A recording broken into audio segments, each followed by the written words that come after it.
Synchronization.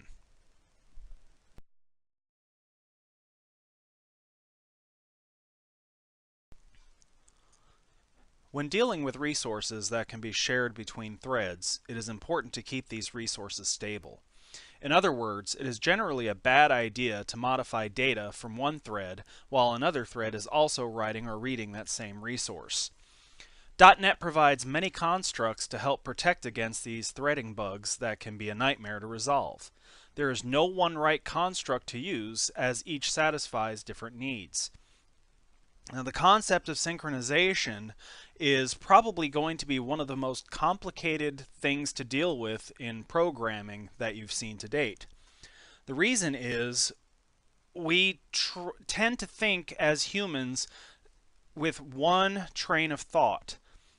We don't usually switch around between different things going back and forth, back and forth. Multitasking for humans is not that easy, but for computers it's a fairly simple task.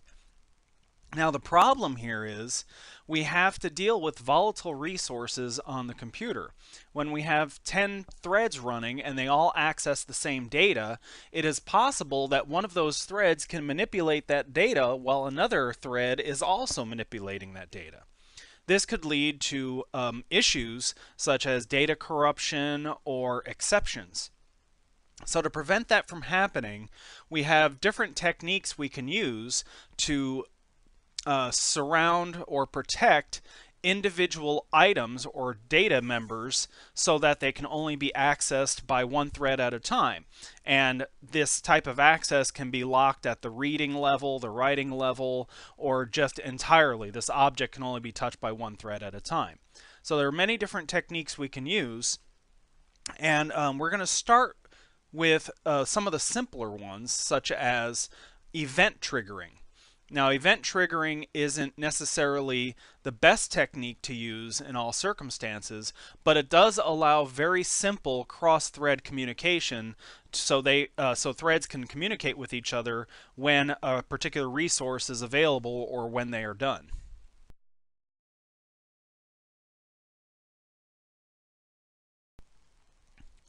The auto reset event class allows multiple threads to communicate with each other using a simple signaling technique. Typically, this class is used to momentarily pause one thread while allowing another to proceed. The thread that is to be placed into the wait state issues a wait1 call on the event. The wait1 call will block until another thread calls the set command to signal a waiting thread that it may continue. If there is more than one thread waiting on the event signal, only one will get the signal. As you may be able to tell by the class name, after the event is signaled, it is automatically reset back to the non-signal state and the process is repeated. This way, only one signal is received at any time by the group of threads monitoring the event.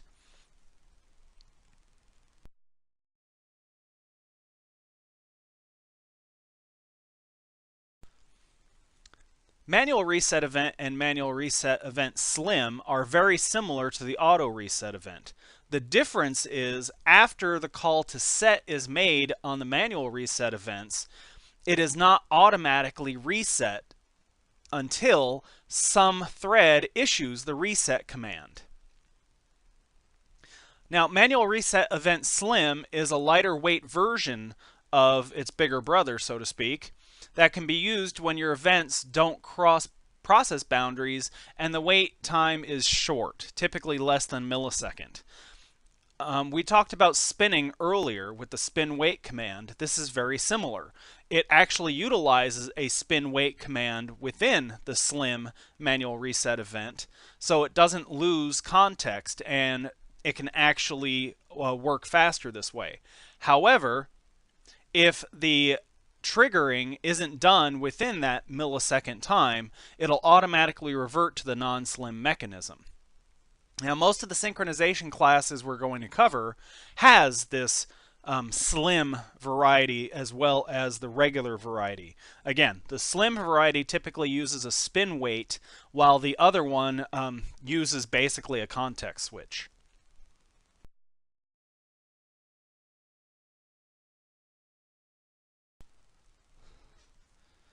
This slide demonstrates a very simplistic view of how reset events work. We are going to assume here that it is an auto reset event, but the same technique works for manual reset events. The biggest difference again is with the manual reset event, you must reissue the reset command at some point to put your event in the non-signaled state. So if thread 1 and thread 2 are running simultaneously, indicated by the red and green rectangles respectively, at some point thread 2 gets to a situation where it needs to wait for a signal from another thread that a resource has been completed, or the access to that resource is done, or some processing is completed. So let's just assume that thread 1 is a thread for reading a file, and thread 2 is a thread for processing the file. So at some point, thread 2 gets into the wait state saying, okay, I'm waiting for thread 1 to tell me it is done reading the file. So what thread 1 will do when it is done reading the file is it will issue the set command on that reset event. Then thread 2 will get that signal and be able to process whatever file was read. Now, the file example is just an example. It can be any other resource as well. Another example would be a quit variable that you wish to monitor. So if we have a manual reset event, in this case I'm saying manual because we want all of the threads to respond, not just one. What happens is we have a manual reset event that's visible to all of our threads, and we'll call it quit. Then when it is time for the application to close down, you could set that quit reset event to the set state. Therefore, any other threads that are issuing periodic wait ones on that event, and by the way, you can actually pass a parameter to wait 1 to indicate how long to wait for a signal. So you could say 1 millisecond, for instance, and that wait 1 will return true or false to indicate whether or not the signal was tripped. And so these threads can, within their loops, check this particular manual reset event for signaling. And when it is signaled, it knows it's time for the method to quit. That is typically an easier way to deal with shutdown of an application or threads than it is to loop through all your threads and abort them. Okay, this way each thread is then responsible for cleaning up its resources, and it can do it in a much more graceful and robust manner.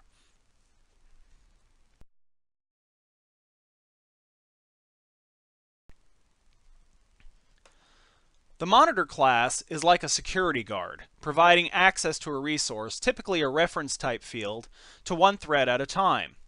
The guarded code is known as a critical section. Access to the monitor is provided through the enter and try enter methods. Enter will block indefinitely until the monitor yields access to the critical section.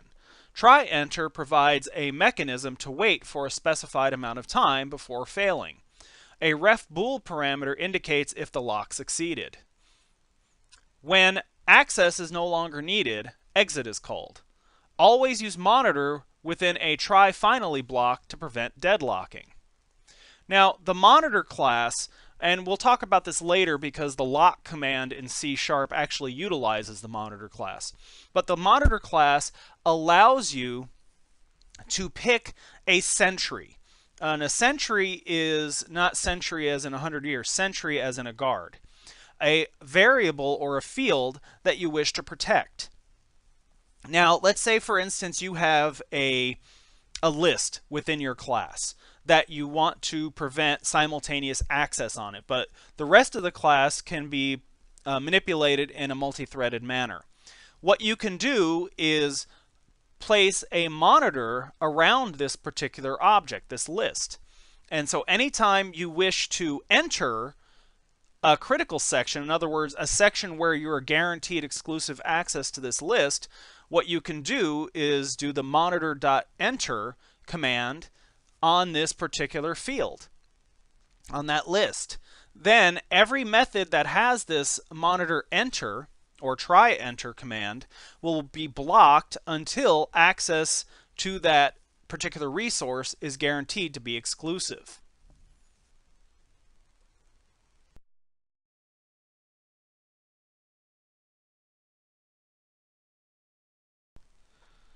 Now on this slide, you can see we have two threads again. We have thread 1 and thread 2, both of which require exclusive access to a particular resource. So we're going to use a monitor sync object to provide that exclusive or atomic section access.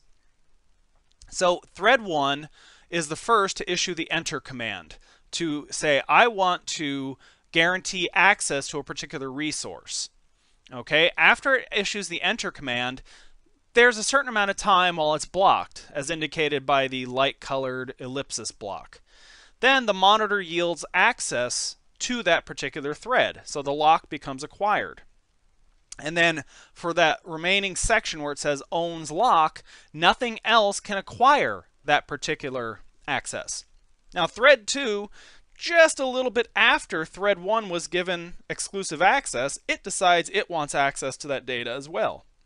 But as soon as it issues the enter command, as you can see here, the lock is already acquired by thread 1. So thread 2 now is going to be blocked. In other words, it's going to sit on that enter command until thread 1 yields access to that particular monitor.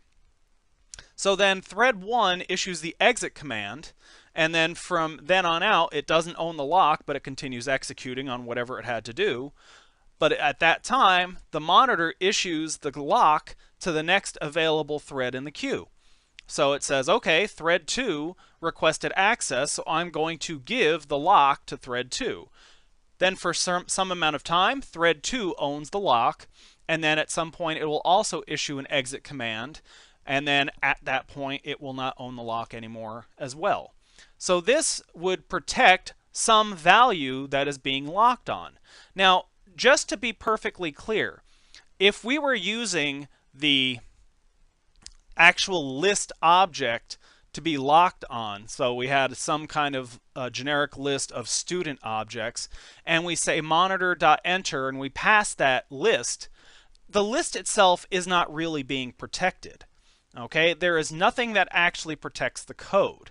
But what it does is it puts a sentry there, so anybody who decides we want access to this particular list, if they are well behaved and also go through that same sentry, then the access is guaranteed to be exclusive.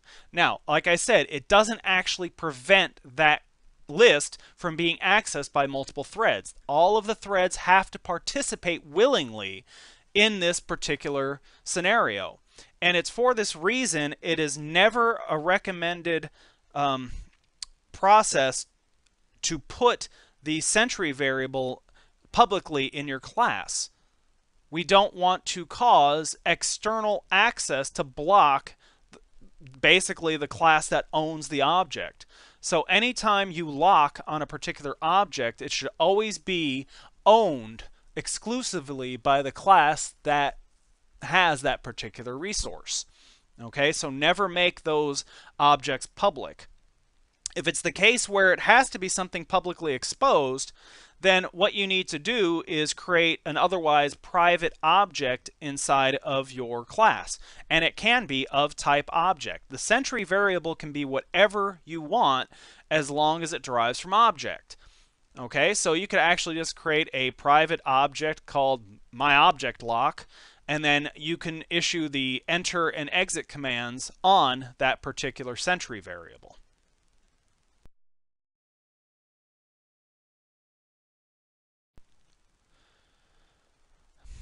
So enough about the theory. This is how the code would actually look. Notice here we have two monitor functions, monitor 1 and monitor 2. Okay, this represents our two different threads.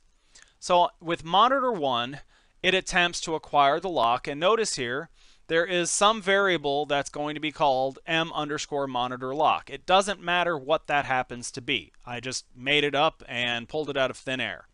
Okay, but assume that it is declared within this class at the class level and it is of some type of reference. Okay, so we say monitor.enter on this m_monitor_lock variable. Then we say try afterwards, and then finally. Why do we do the try and finally? That is to guarantee if the monitor is entered, we exit it. If we don't exit it, it'll cause something known as a deadlock. That means any other thread that was waiting for access would never get it because the monitor was never released. Okay, so we have to guarantee that when we enter the monitor, we have to exit it at some point. Okay, and we put the try after the enter command. The reason being is if enter fails, it'll throw an exception from that point. Okay, but the only way it would fail is if we gave it a timeout. In this case, we're not giving it a timeout, so this monitor enter command is going to wait indefinitely, and that's why we would end up with a deadlock if some other thread never released it. Okay, and then inside the try block, we simply say that the monitor acquired a lock at a given time, and then we sleep for 3 seconds to simulate a long process. And then in the try, again, we release the lock by saying monitor.exit. If you look at monitor 2, you'll see it's the identical code. The only difference is we called it monitor 2. And I did it this way just to demonstrate it doesn't matter what is accessing the resource as long as you obey the same syntax and the same method of acquiring and releasing the lock. So in the green box, you can see I create 2 action delegates, M1 and M2, to point to monitor 1 and 2 respectively. And then I spawn the threads by saying begin invoke on each of those delegates. And I pass null to each saying I don't have any data I need to pass specifically to the functions, and I don't care about the return value, so therefore I don't have a callback. Okay, so basically it's just a quick way of spawning worker threads. Then you can see in the output window, it says monitor 1 acquired the lock at a given time, or acquiring the lock, and monitor 2 also tries to acquire the lock at the same time. Roughly the same time, because if you look, the begin invokes don't happen simultaneously, but as close to simultaneous as you can get. Monitor 1 acquired the lock first at 16:40:09, and then it proceeds for 3 more seconds, and then it releases it. At that exact moment, monitor 2 acquires the lock, it does something for 3 seconds, and then it releases the lock. Okay? Again, it doesn't matter what is being done in the methods, and it doesn't actually have to be the same resource that is being monitored that you use for the actual lock variable itself. Again, it is just a programming paradigm to allow you to create a sentry variable that acts as a security guard.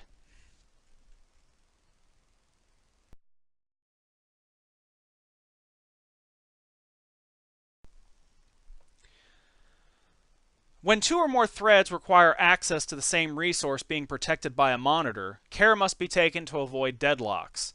Again, a deadlock is a situation where 1 or more threads winds up in a wait state which never resolves. The wait command places the thread in a blocked state and will not continue until either a timeout occurs or a signal, called a pulse, releases it. The pulse command notifies a waiting thread, which thread is picked is non-deterministic, that it may continue. Pulse does not block, so if a resource must still be protected in the thread where it is called, that thread must in turn issue another wait state command until it is released to continue. So what pulse and wait allow us to do is to temporarily suspend our lock on a given resource. So again, we're using monitor enter and exit for our functions. If we are currently in a given monitor, we can yield access to another thread that is currently in the wait state. So it would issue a pulse command, and pulse will actually continue to run, but it will not release the monitor officially. It's just temporarily releasing it. So then it can proceed to work on some other code that's not critical in the section of code that you've written. And then once it must reacquire the monitor, even if it's just to release it, then you would get back into the wait state, so then you can release it for other threads to continue with that resource. So it's just a way for you to suspend temporarily exclusive access to the monitor without blocking that thread. Just take care. when you issue the pulse command, it doesn't stop executing. So it signals another thread that it may acquire the monitor, but your thread will continue to run. Therefore, if there was something that needed still protected access encapsulated by the monitor, it must re-enter the wait state to do so.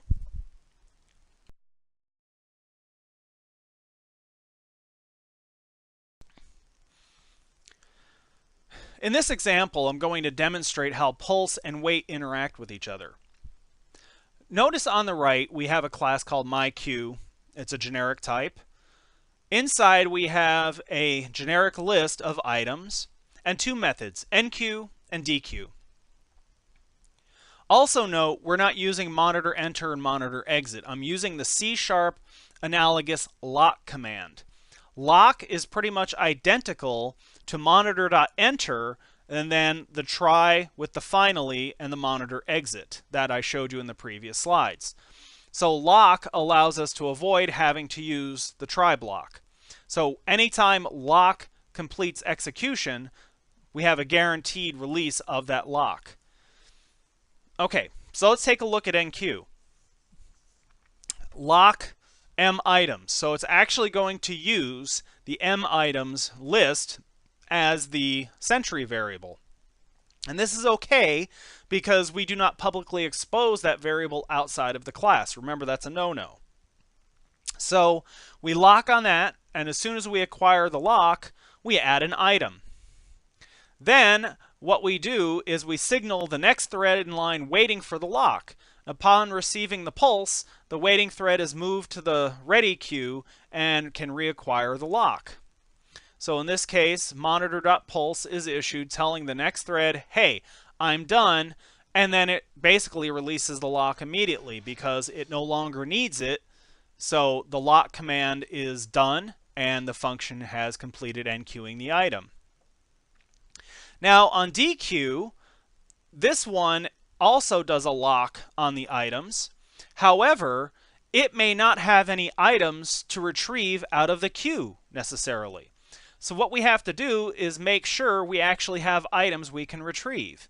So as you can see here, it says while items.count is equal to 0, in other words, there are no items, we release the lock and block this particular thread and wait until it's either pulsed or it has been, the monitor has been released by another thread.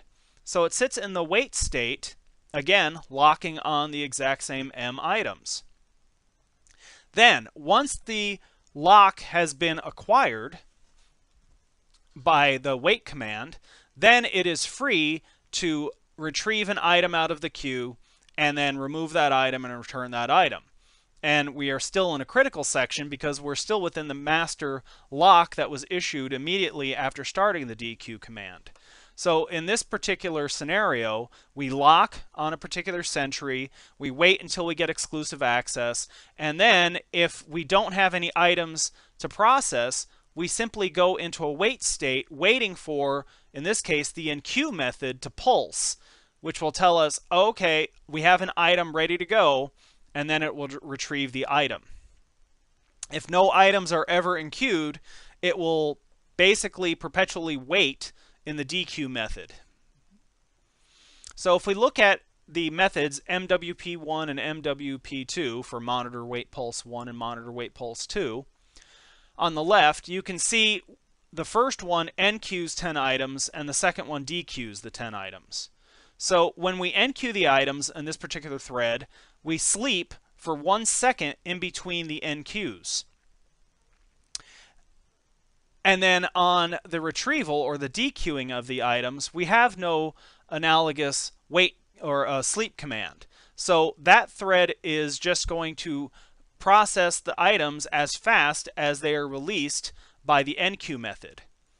So again, we start these two threads using begin invoke, and as you can see on the right, every enqueue is followed immediately by a dequeue. So even though the first thread starts and then it has to wait a second before it actually enqueues an item, the second thread already tried to dequeue an item. Like I said though, 1 whole second has to elapse before there's an item it can retrieve out of the queue. So it is going to be blocked at that monitor wait command in the dequeue method until a pulse is issued by the enqueue thread.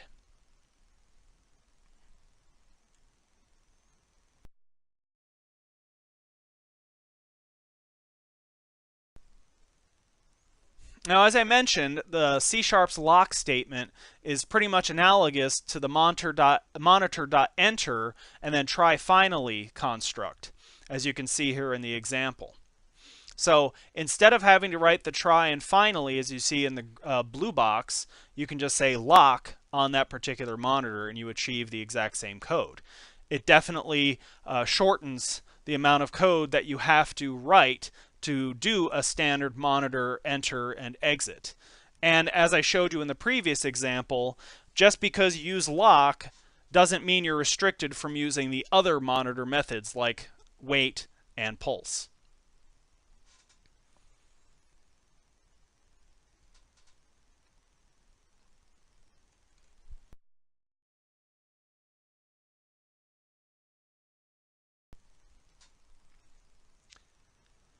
The mutex, which is short for mutual exclusive code, provides atomic access to a block of code. A thread that obtains a mutex has exclusive use and all other requesting threads are blocked. The wait1 method places the calling thread in a wait state until the mutex can be acquired. When a thread is done with mutex, it calls release mutex to allow other threads access. If a thread terminates without releasing a mutex, the mutex is set to signaled, then an abandoned mutex exception is thrown in the next thread that acquires it. So it will not actually end up blocking your code like monitor will indefinitely, but it will still throw an exception to the next thread in line trying to acquire that mutex. So you still have to be careful about that scenario. Mutexes can be shared across process boundaries using names, but this is beyond the scope of this course. But I'm just going to give you a little preview on this. A mutex can be shared at the operating system level. If you give a mutex a name, it can actually be shared by multiple processes using that very same name.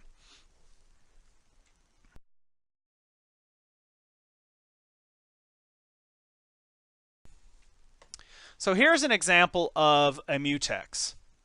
We have a bank account class.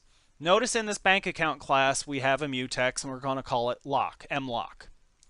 And the bank account has a balance, and the balance being a decimal type, so this is how much money is in this particular account.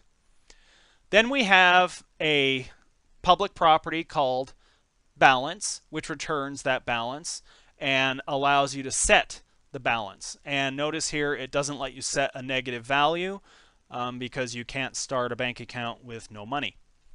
Or you can start it with no money, but you just can't start it with negative money. Then we have a method called deposit. Deposit is a private method. Notice here I'm not allowing direct access to the deposit method because it accesses the balance field directly. We don't want this balance field to be manipulated directly from outside of this particular class. As well, we don't want withdraw, which is the next function, to do the same thing. But you'll see here, I don't have any locks around any of these functions. Okay? But that's why it's critical these are private, because the actual locking is going to be done in the transfer from method, which is public. Transfer from is going to give us the ability to transfer money from one bank account to another. In this case, it accepts a bank account, which is the one that's going to be withdrawn from. It accepts it to this method and how much money it wishes to withdraw from that account and deposit into this account. Then I have an array of mutexes. I call them account locks. And I simply set it as references to the lock of this particular bank account and the lock of the one being passed in.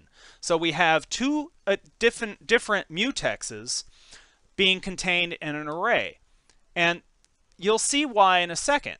It's very important for us to have exclusive access to both of these locks at the same time. We want to make sure that the bank account that's transferring the money is locked, so we have exclusive access to withdraw money that may not exist if multiple threads are accessing it at the same time. Likewise, we want to lock this account so that the balance isn't being changed by another function at the time we're trying to add money to this particular account. So what we do then is we issue on a wait handle class, and by the way, wait handle is the base class for many different constructs in the synchronization classes. So mutex just happens to be one that utilizes wait handles. So we issue a wait handle wait all command. Instead of just waiting on a single lock, we're going to wait on all of the locks that are contained within that account locks array. So we're waiting for this mutex to become available and the mutex of the account that's being withdrawn from, that was passed in. So this will block until we have that exclusive access. Then, once we have that exclusive access, we withdraw money from the other account, and notice here we are able to call the withdraw function even though it's private. Well, that's because we're in the same class. Okay, it doesn't stop us from accessing private methods of another object of the same class type. So we're allowed to call the withdraw function from that other account, removing that amount of money. And then if there's an exception, that will typically mean that we have insufficient funds. And then we also finally deposit the money. And we're trying to do this in a transactional manner. So if the withdrawal doesn't succeed, we don't try to do the deposit. Now, it could of course happen where the deposit doesn't succeed either, but that's less likely since we're guaranteed to have a positive amount, and there's nothing to stop us from depositing money as long as we're within the range of a typical decimal data type, which is 28 zeros worth of money, which is more money than there is in the whole world. So deposit should always succeed. Okay, where this might change is if we had a database on the back end, things could happen. Then you'd probably want to use real transactions, which we cover in other classes like WCF. Okay, so we withdraw the money, then we deposit the money. Then in the finally block, we must release the mutexes that we acquired. If we don't, what happens is we end up locking one of the accounts. So we say for each mutex, M, and account locks, we simply release the mutex on that M. And as you can see in the pale green box on the bottom left, we create two bank accounts, one that has $5,000 and one that has 0. And we write out the account balance for both of them. And then we attempt to transfer into account 2 $500 from account 1. And once that succeeds, we print out the balances again. As you can see in the bottom right, there is 5,000 in account 1 to start with and 0 in account 2, and that changes to 4,500 in account 1 and then 500 in account 2. So the technique of waiting for multiple locks at the same time is something we'll be revisiting several times in this course. Sometimes you just have to make sure you have exclusive access on multiple resources before you can continue processing your method.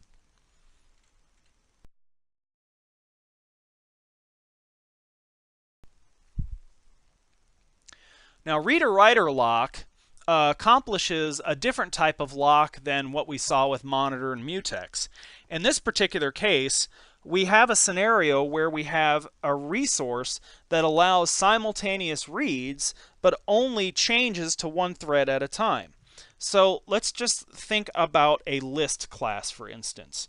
If we have a list and we have 5 threads that want to loop through that list and print out the values, there's no reason why we have to grant exclusive access to those 5 different readers at the same time. The reason is it doesn't affect the data in any way, shape, or form. Now, the problem arises is if we're looping through these values, printing them out, and then something tries to modify that list by either adding, removing, or changing a value. That's bad. So what we do is we use this reader-writer lock, which allows us to tell individual methods that you must have a reader lock and other methods that you must have a writer lock.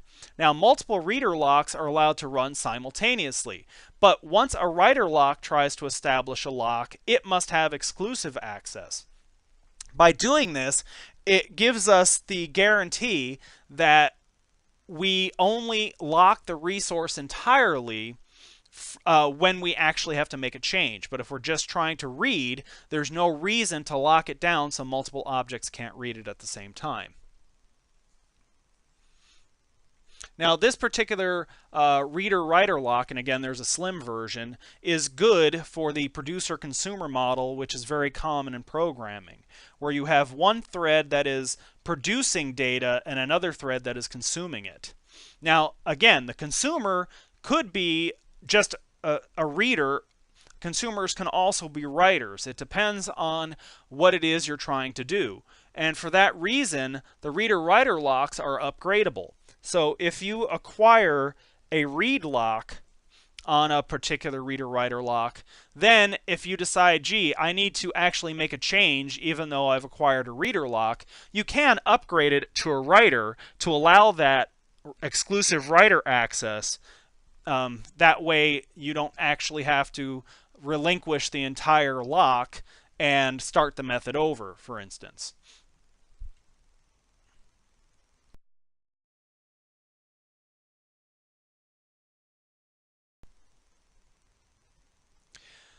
So in this case, we have a class called SafeStack, which is very similar to the queue I did before, but I figured I'd use a different data structure.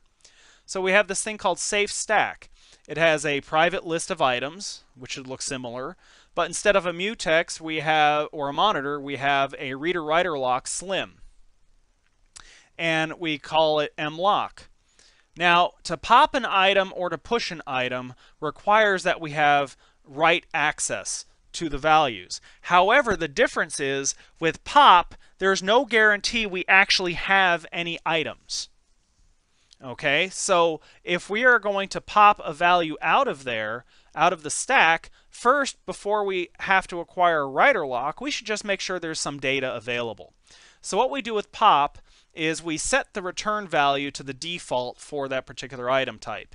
And if you're not familiar with the generic syntax, what we have here is the data type t. We don't know what it is at design time. It can be an int, it can be a string, it's whatever the user creates.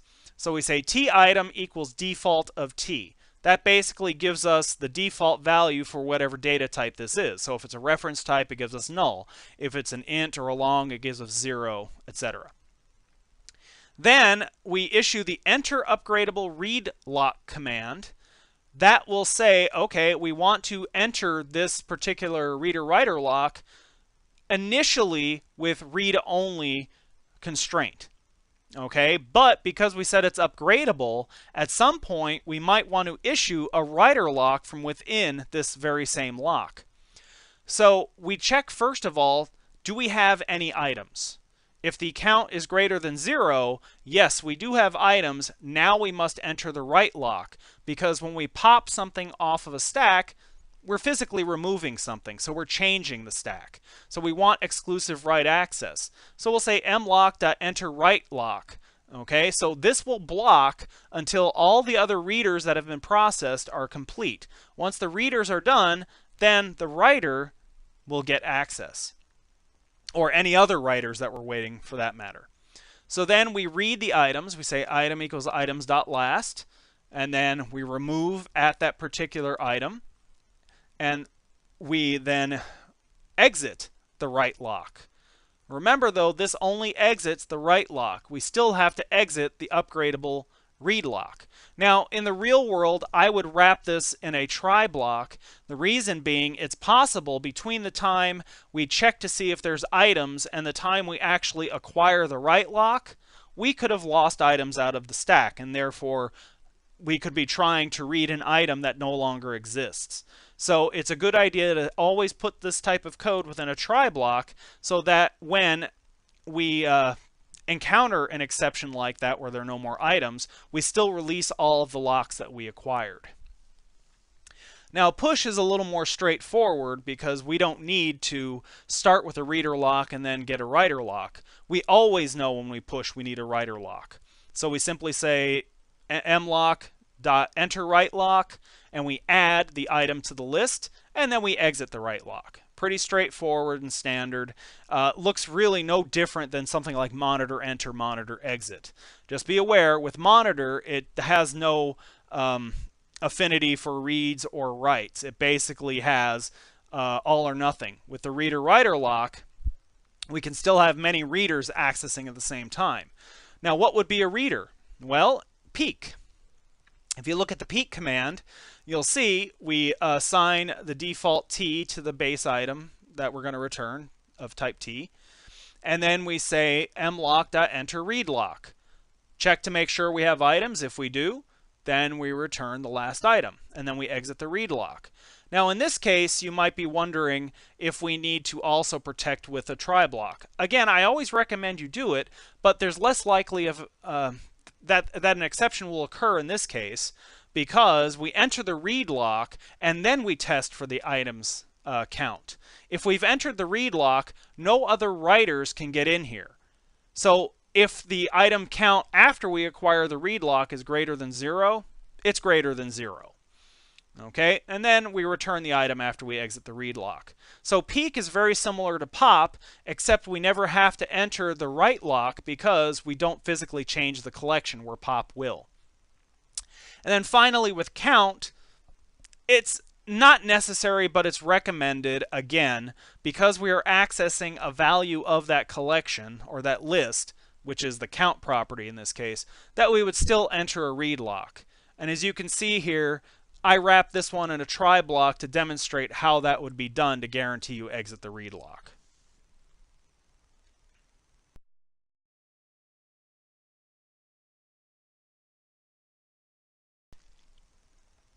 The semaphore classes allow us to have a pool of locks.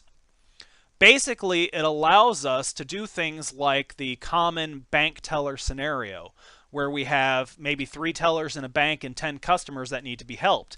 Well, only 3 customers at a time then can be helped. So that allows us to issue 3 locks to the consumers or the teller threads that will access these customers at any one time. Another common use is to manage database connections, which also may be limited. There are certain models for database engines that require only up to X number of connections at any one time. If you have multi-threaded code, that means you could potentially be accessing this database beyond the limits of your licenses. So what you could do is manage these connections by using a semaphore, only releasing the number of locks that are available corresponding to the number of database connections available. Semaphores are created with a count that indicates how many threads can access at one time. The count on a semaphore is decremented each time a thread enters the semaphore and incremented when a thread releases a semaphore. When the count is 0, subsequent requests block until other threads release the semaphore. When all threads have released the semaphore, the count is at the maximum value specified when the semaphore was created. Threads enter and exit the semaphore by calling the wait1 and release methods, respectively.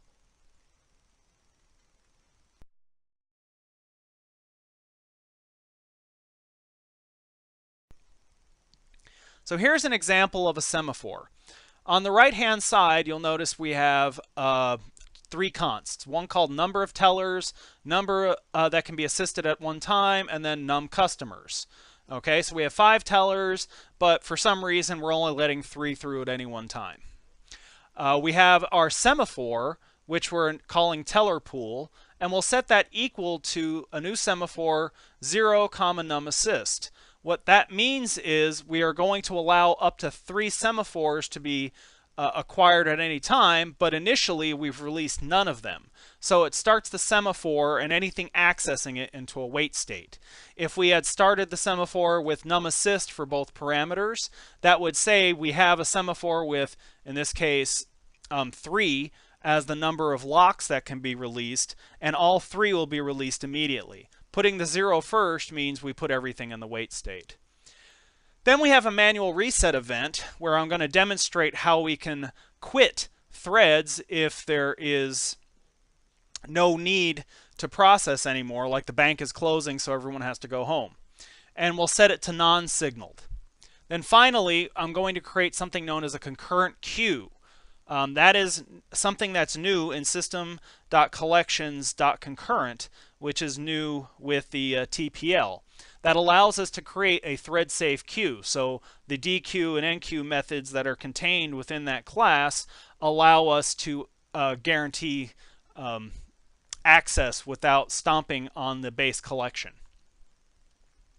So in the main function, I'm going to create my customers, and it's going to create a customers with some random ID, in this case actually 0 through I would say 20, or 0 through 19.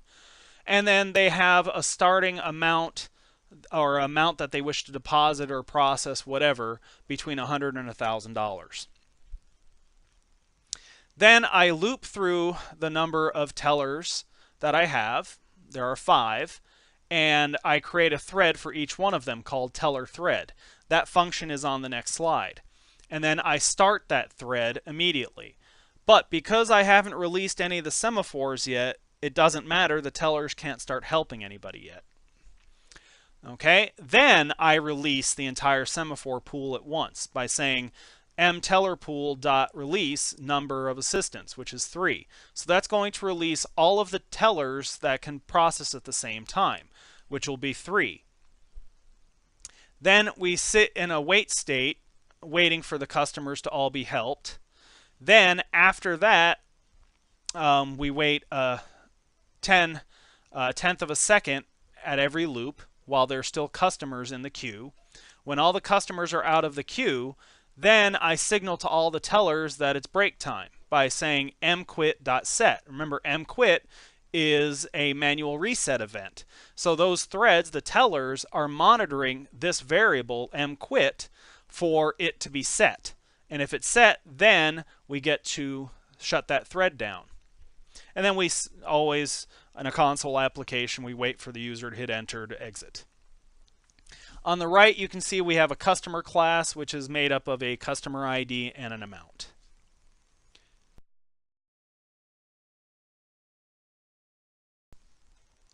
Now on this slide, I'm demonstrating the teller thread method. Notice here, this is just going to be a standard thread that we pass an object to. And remember, that object we're passing was the teller number. So we pass the 0 through 4, depending on which teller we started. Then we say teller is ready, and then we wait on the quit manual reset event. We wait for 1 millisecond. If in that time it was set or triggered, we would return true, okay? Which means we're done because we were told to quit. If that's not the case, then it says, okay, we have not been told we need to quit. Let's go ahead and process the next customer. So what happens then is we issue a wait 1 on the teller pool, which remember is the semaphore pool. And we wait for a half a second to acquire a lock. In that lock, if we have acquired it, we create a customer object, which we try to dequeue into from the customer queue. If it succeeds, that customer variable will contain the next customer out of the queue. Then we simply output to the console saying that this teller has helped this customer deposit this much money. And then we simulate a longer running process by issuing a sleep command for 1 second. After we have slept for 1 second, or if we were not able to acquire a customer, we simply release this particular semaphore lock back to the pool, so the next teller can help the next customer available. If the wait 1 was triggered, in other words, somewhere quit was set, we would not enter the loop again, but we would exit the loop and say that teller whatever is on break, and then exit the thread. So let's take a look at the runtime, and you can see on the right, we issue the console write line statement that says 20 customers are created, and then we create the 5 threads for the tellers.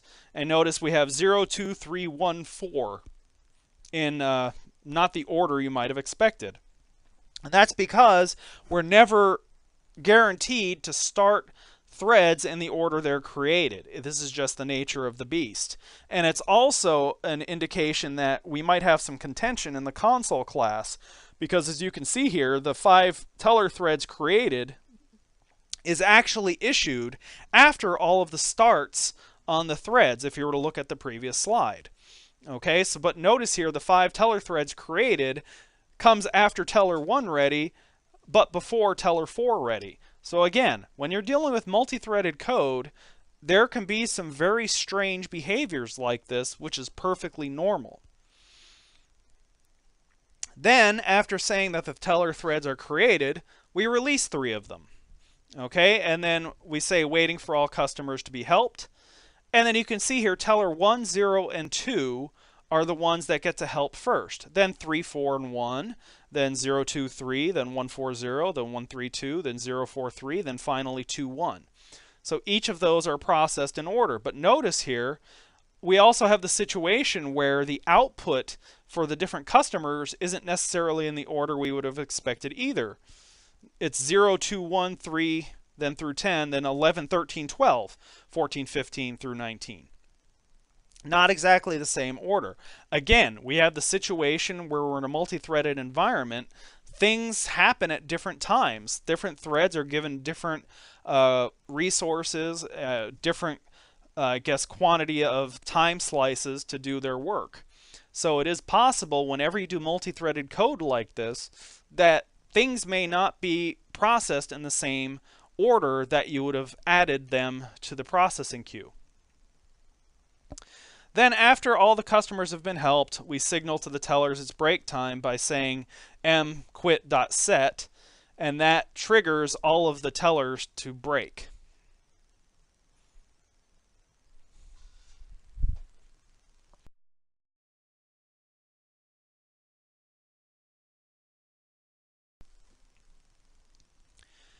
The interlock class provides atomic operations for a field shared by multiple threads. This is much safer than direct access. So as long as all threads access the field through the interlock class, all operations are guaranteed to be atomic. If any thread accesses the field directly, this pattern fails. So what this allows us to do is to use this interlocked class with all of these static methods for like add, decrement, exchange, increment, compare, exchange, read. We have all of these different methods where as long as we go through the interlock class, we're guaranteed not to destroy the data as it's being read or manipulated by another thread. Okay, so with add, it allows us to add 2 ints or longs and replace the first int with the sum as an atomic operation. Compare exchange allows us to compare 2 objects for reference equality, and if they are equal, replace one of the objects. And this pretty much works with any data type. Decrement simply decrements a given variable and stores the result. This works with int and long. Exchange allows us to swap values in an atomic fashion. Increment allows us to increment values and store the result. And then finally, read allows us to read 64-bit values in a single operation.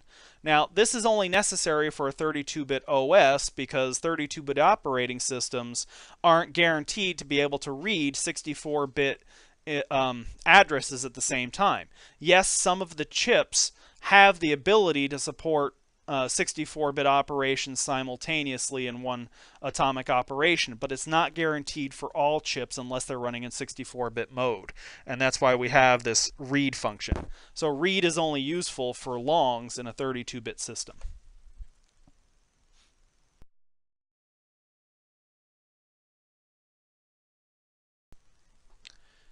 The method impl attribute, which stands, by the way, for method implementation attribute, allows you to specify that a given method is going to be synchronized. In other words, it can only be accessed by one thread at any time. So if you have a method that is being accessed by 2 threads simultaneously, it'll basically block until the first thread is done. Now, this has to be done very carefully because when it locks that particular method, it's locking it on an instance of the owning object type. So if we had a student class and our add student method was the one we're applying this attribute to, what would happen is it will say as soon as the method starts, lock this, which means it's using the actual student object in question as the sentry variable. Remember, that's dangerous because if something else locks on that variable, it'll prevent any of these methods marked with this attribute from running. Okay? Now, I would recommend that you use this very sparingly because it can lead to deadlocks. Also, because it's not very granular. Sometimes a reader-writer lock is going to be your better choice because readers can access the data at the same time, where writers have to have exclusive access. In this case, we're saying this particular method is completely locked, and any other method of this particular class that has that same attribute will also participate in the exact same lock. So if we had an add method and a read method, and they both had this method impl attribute with the synchronize parameter, then guess what happens? If you enter the read, then the add is blocked. If you enter add, the read is blocked. Now in those cases, that's probably okay because we don't want to do simultaneous access to the data. But if we had two reads, there's no reason why they should be blocked from each other.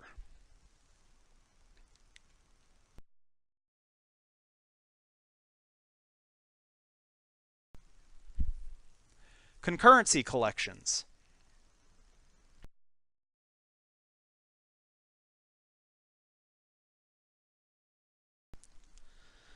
We've already covered many of the generic collection types like list, queue, and stack that are provided as of C# 2.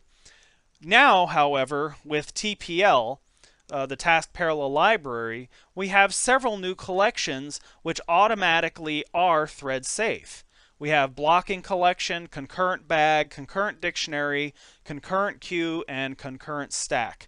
There are also other classes in the namespace that are specific to plink and TPL. plink for parallel link and TPL again for the task parallel library.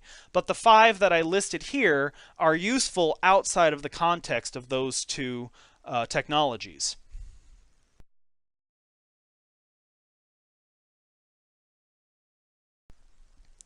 Now, a blocking collection implements an iProducer consumer collection of type T, providing methods to add and remove items safely.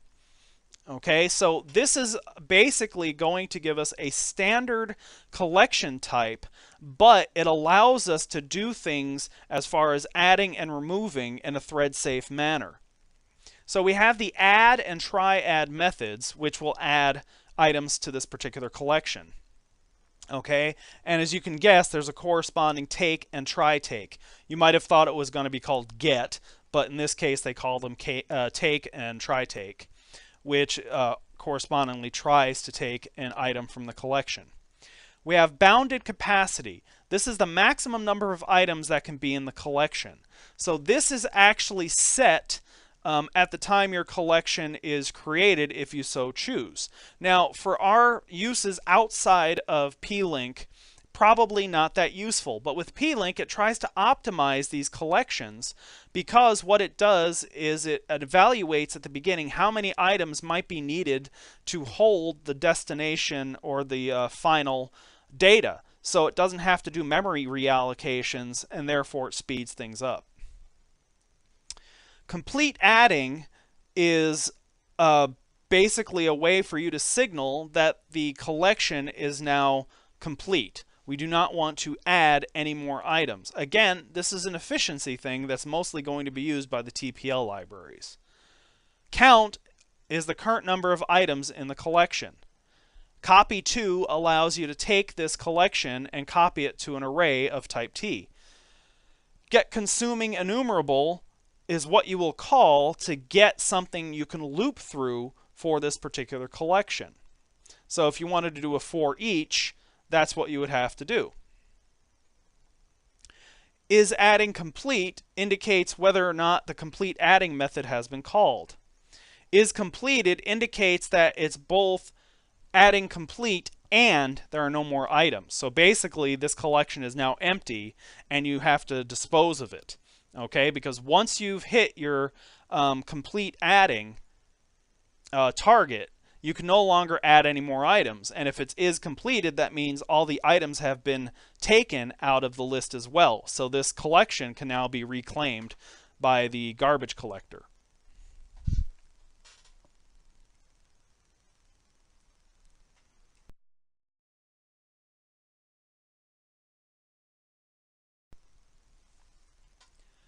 The next concurrent collection I'd like to talk about is called concurrent bag.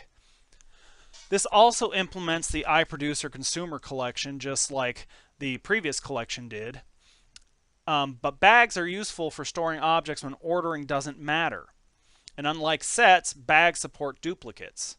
It's optimized for scenarios where the same thread will be both producing and consuming data stored in the bag. So again, we have our add, triad, take, and try-take. We have our count, which is the number of items in the collection. Copy to is empty. And we have this new method try-peek, which just tries to peek at an item in the bag itself. Notice here we don't have the same bounding conditions that we did in the previous collection. So we don't get to the scenario where we complete the collection and aren't allowed to add any more items. So this is more useful if you're going to be repeatedly adding and removing items constantly through the lifetime of the object. Again, this is optimized for a single thread that will be both producing and consuming, but there's nothing to stop it from being used by multiple threads.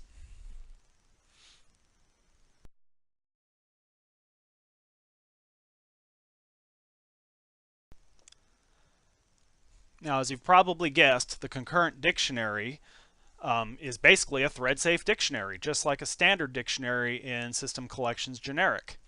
Notice this one has key value pairs as referenced by the TK and TV values respectively. With concurrent dictionary, it allows us to add or update items, which is very similar to a dictionary, but with a dictionary, you could do the add or update by simply using the indexer. Clear, pretty obvious, clears the dictionary. Contains key, determines whether or not you've added a key with that given value. Count returns the number of items in a given dictionary. Get or add either gets an item from the dictionary, or if it doesn't exist yet, it gets it and adds it at the same time. This is useful if you don't want to check to say, hey, is this value in there? I just want to get it. And if it isn't in there, okay, add it anyway. Try add attempts to add an item to the dictionary. Try get value tries to get an item from the dictionary. Try remove tries to remove an item from the dictionary. And try update tries to update an item in the dictionary. So pretty analogous, again, to the standard dictionary type, but this is going to be thread safe. So anytime you call a get, gets aren't going to block other gets, but you will have updates and adds which will block other updates and adds.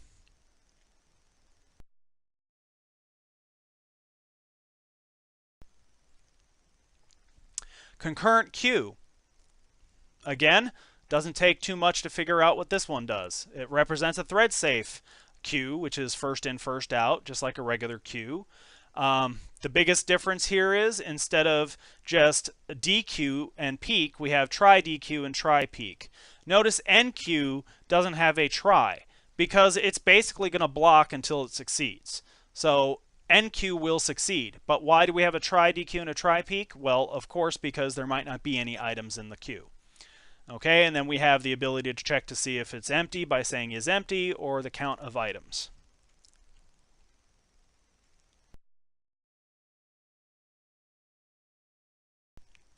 Finally, concurrent stack, pretty much the exact same thing as the queue, except we're going to be doing LIFO, last in, first out, style adding and removing. Just be aware that it has very similar methods to the queue, except this one allows us to push, instead of NQ a single value, we can push a range of values at one time. And we have the ability to also pop a range of values, where the queue only allowed us to DQ individual values one at a time. So we're allowed to pull a whole range of values off the stack at the same time.